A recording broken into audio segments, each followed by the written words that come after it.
How many of you have had that question from your family? When are you going to get married? Very awkward.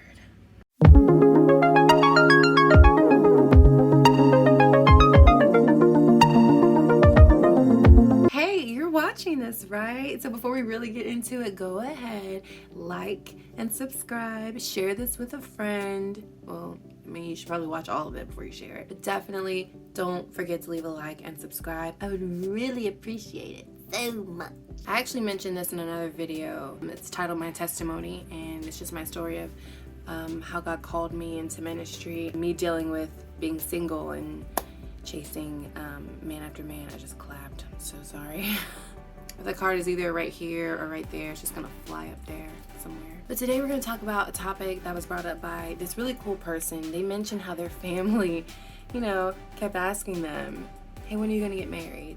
So in this discussion, I'm gonna reference Michael Todd and his series Relationship Goals, specifically the video Single But Not Alone. It's actually going to be linked below, but it's also in my playlist titled What Helped Me. Y'all, that playlist is amazing. It has a bunch of videos on a variety of topics, so check it out.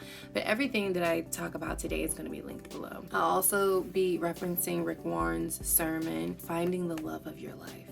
Oh, it's so good. Ooh, go ahead, Rick. So in Single But Not Alone, I believe it was in that one. It could have been in the other one.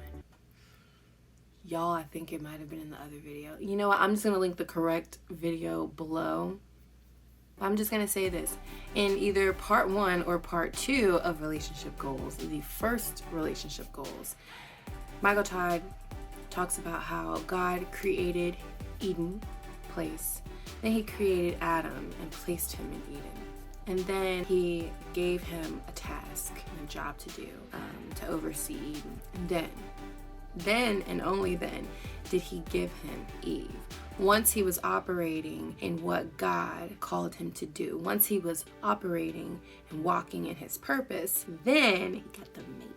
So here are my thoughts. Ignore your family members. Ignore what your friends say. Ignore what society says. So I'm actually reminded of Demi Lovato. I love Demi Lovato. She's great. I'm reminded of her song, Tell Me You Love Me. Y'all probably know where I'm going with this. In the song, there's this really catchy, I think it's considered a hook, really catchy line. And it says, you ain't nobody till you got somebody. I used to sing that all the time at work.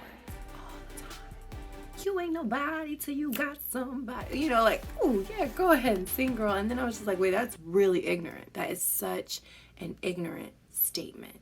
To believe that you're nothing unless you have someone is to say that God didn't give you purpose. God only created you to be here for someone else. No, he placed a purpose. He placed gifts inside of each and every one of us. And it's our job to tap into what he's placed inside of us. And if you're so focused on making this person happy and this person making you happy, first of all, can I just say it's not anyone else's job to make you happy. I really feel like I need to reference Joyce Meyer, Enjoying Everyday Life, one of her sermons, Mercy. It's no one else's job to make you happy. You're in charge of your happiness. My joy comes from the Lord. Nehemiah 8:10 says, do not grieve, for the joy of the Lord is your strength. So the joy of the Lord is your strength. The joy of the Lord is your strength. The joy of the Lord is your strength. You're able to get up every morning because he gives you joy. You have the strength to do whatever he's called you to do. Not because somebody called you pretty, not because somebody wants to spend time with you, not because whatever other reason. The joy of the Lord is your strength.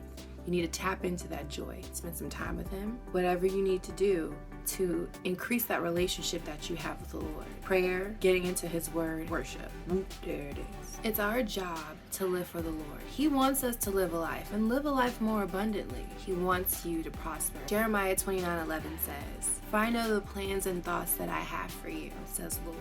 Plans for peace and well-being and not for disaster, to give you a future and a hope. I also want to look at Psalm 5:3, and it says, in the morning, Lord, you hear my voice. In the morning, I lay my requests before you and wait expectantly. Focus on your purpose. If you have a desire for a spouse, believe God for it. In Rick Warren's sermon titled Finding the Love of Your Life, it is linked below, he discusses if you have the desire to be with someone, you're not meant to be alone. Therefore, believe that God has somebody for you, but it's totally our choice. You have all these options, right? The Lord reveals to you like, oh, Sue's cute over there. She's kind of cute. She's a God-fearing woman. It's your choice, though, to pursue. It's your choice to marry. He's not going to tell you you have to marry somebody.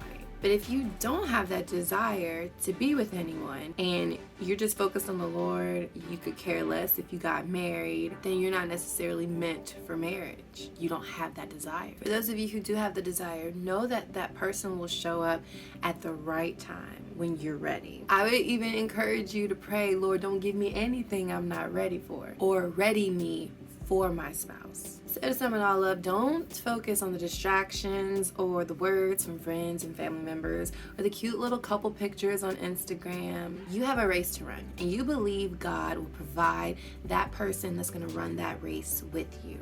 You continue to run that race, and when the Lord allows that person to merge into your lane, you guys can run that race together. It's going to be hard sometimes. You might cry. You might feel really lonely, but remember, the joy of the Lord is your strength. He's also your comforter, and He's also your keeper, and He provides you with that peace. So stay focused. You've got work to do. So again, I just felt the need to go ahead and talk about this topic. Someone brought it up to me, and they mentioned me doing a video about it. Amen. So I'm curious, what other subjects do you guys want to be discussed? What are you struggling with, or what do you just want to talk more about? I mean, I'm not a doctor. But I can only share with you what I've learned from the Lord, and that's it. Full disclaimer. Whatever topics pop up in your mind, hit me up on Facebook or Instagram. Here are my pages. Boom, boom, boom. And I can't wait to see you guys next time. Bye.